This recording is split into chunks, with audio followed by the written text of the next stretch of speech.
शिकवा शिकायत नहीं, शुक्रिया करना सीख गए। आपकी सोहबत में साईं सिर को झुकाना सीख गए।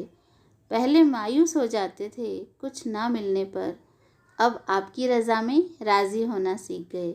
ओम साईं राम। सोनाली साईं सुभाषिस चैनल में आप सभी का स्वागत है। जो बाबा की रज़ा में राज़ी हो जाता है वही जीवन में असली सुख पाता है, वरना जीवन में भटकाव के अलावा कुछ नहीं है। आज हमें ये चाहिए तो कल हमें वो चाहिए। हमारी इच्छाओं की कोई सीमा नहीं है, हमारी ख्वाहिशों का भी कोई अंत नहीं है, लेकिन हमारे साईं की हम पर कृपा अनंत है। लेकिन क्या हमने साईं की कृपा को पहचाना है? क्या हमने उनके प्यार को अपने अंदर महसूस किया है? क्या दुनिया से नज़रें हटाकर, बाहरी दुनिया से आकर्षण भुला के, क्या हमने अपने अंदर उस प्यार को महसूस किया है कभी? शायद नहीं।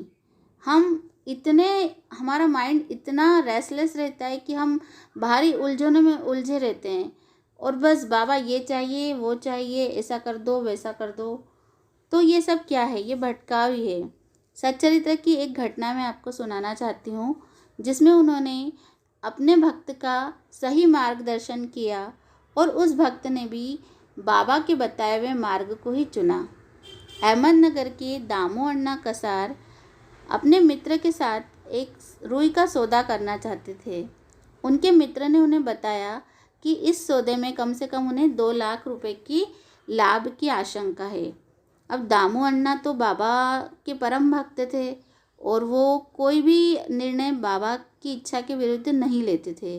तो इसलिए उन्होंने श्यामा के नाम में एक पत्र भेजा, जिसमें उन्होंने बाबा से ये रुई का सौदा करने की आज्ञा ली। श्यामा ने पत्र पढ़कर जब बाबा को सुनाया तो बाबा तो अंतर्यामी है, उन्हें सब पता था।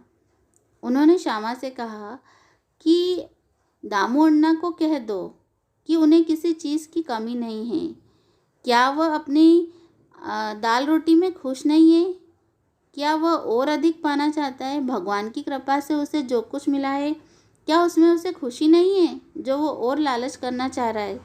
तो श्यामा ने ये उनका जवाब दामू अण्णा को लिखकर भेज दिया और उन्होंने ये भी बताया कि हो सकता है सुनने में, समझने में कुछ अंतर हो सकता है, तो अधिक अच्छा तो यही रहेगा कि आप स्वयं आकर बाबा से चर्चा कर लीजिए। तो दामू अण्णा स्वयं शिरडी आए और बाबा से उन्हें पूछने की हिम्मत नहीं हो रही थी, क्योंकि कहीं ना कहीं उन्हें थोड़ा सा डर भी लग रहा था। तो मन ही मन उन्होंने बहुत ही गुप्त रीति से मन में ये विचार किया कि बाबा, अगर आपने मुझे इसकी आज्ञा दे दी और अगर मुझे अच्छा लाभ हो गया तो उसमें से कुछ लाभांश, कुछ हिस्सा मैं आपको अर्पित कर दूंगा। अब चूंकि ये बात वो अपने मन में बहुत ही गुप्त रीति से सोच रहे थे, लेकिन बाबा से तो कुछ छुपा नहीं है। उन्होंने दामू अण्णा से कहा, देखो, मैं अपने आप को इन सांसारिक झंझटों में नहीं फंसाना चाहता। तुम जो करना चाहते हो उसके लिए मैंने अपनी राय दे दी है। तो दामू अण्णा समझ गए कि बाबा की इच्छा नहीं है। उन्होंने ये जो सौदा था वो कैंसिल कर दिया और बाद में उन्हें पता चला कि जो मित्र ये रुई का सौदा कर रहा था उससे लाभ तो नहीं हुआ, अपितु हानि बहुत अधिक हुई। तो इस प्रकार बाबा की आज्ञा प्राप्त करके उन्होंने ये जो फैसला लिया वो बिल्कुल सही लिया। तो बाबा हमारे लिए जो भी निर्णय लेते हैं वो एकदम सही लेते हैं। ज़रूरत है बस हमें उनके निर्णय को पहचानने की।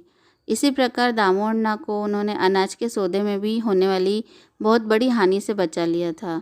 तो दामू अण्णा तो बाबा के परम भक्त थे और उन्होंने बाबा की मर्ज़ी से ही काम किया, तो उन्हें अपने जीवन में कोई हानि नहीं उठानी पड़ी।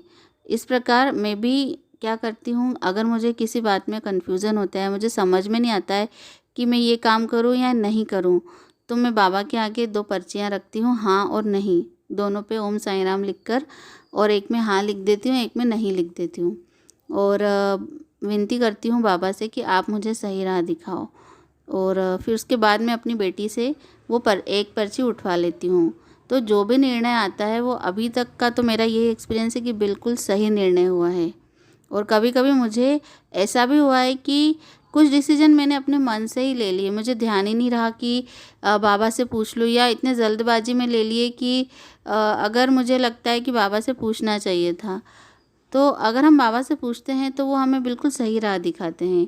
इसीलिए स्पेशली मैं आप लोगों से ये कहना चाहती हूँ कि अगर आपकी ज़िंदगी में भी कुछ ऐसी समस्या है या आपको कहीं ऐसी उलझन आ रही है कि करें या ना करें, तो आप बाबा से पूछ सकते हैं। आपको ये चैनल पसंद आ रहा हो तो इसे सब्सक्राइब ज़रूर कर लीजिए। ओम साई राम, जय साई राम।